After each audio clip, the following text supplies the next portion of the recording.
Hello, Dr. Blankchip here with you, ready to pick back up and resume where we left off after the holiday break.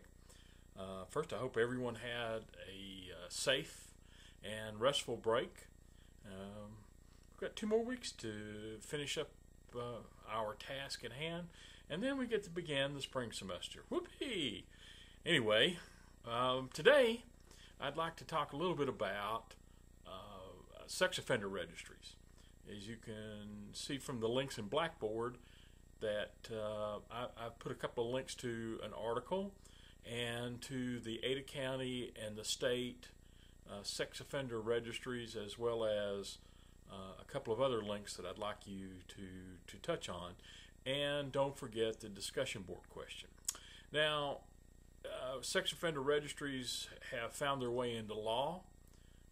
They're extremely popular, but the question is, are they good policy? And this, I think, is an example of a policy that A, started out with good intentions, B, is an example of how not to make policy. We've learned this lesson over and over again, but we still repeat these mistakes, and that is to try to create policy based on the worst case scenario. A lot of these sex offender registry laws came into existence on the heels of some horrendous crimes, such as Megan's Law, where a sex offender in the neighborhood kidnapped a child, sexually assaulted them, and then murdered them. The problem, as we can tell from the article, is that the sex offender registry laws may create a false sense of security. Someone may go click on the website and say, oh, I'm safe because there are no sex offenders in my neighborhood. But what we really know from the research is that with child sex offenders, about 90% of cases involve someone that knows the victim, either a neighbor or a relative or a friend or someone that they're acquainted with, and these people aren't showing up on the sex offender registry until after they're convicted. So it may create a false sense of security. B, these registries are expensive to maintain. They're not accurate, and they may drive people underground. That is, they may not report.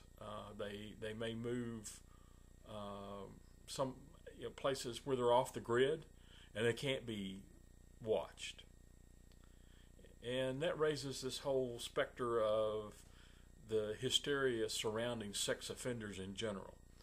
By categorizing a huge variety of activities as sex offenses, such as public urination or consensual sex with someone underage.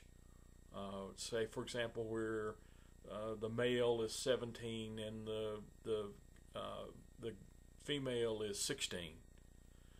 As a matter of fact, Idaho just changed its statute within the last year or so to take that into consideration.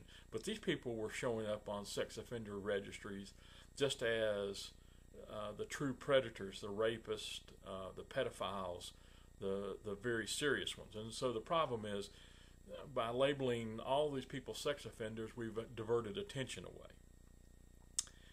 So for example, I make a joke in my intro class that a lot of states, including here in Idaho, tell sex offenders not to turn their porch lights on during Halloween.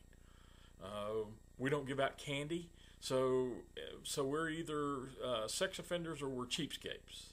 So it's kind of the fallacy behind the hysteria over this. As I said, these things are expensive to maintain. They may create a false sense of security. They're not accurate, and they may drive inmates underground. Well, you look at the literature, click on the links, and tell me what you think on our discussion board.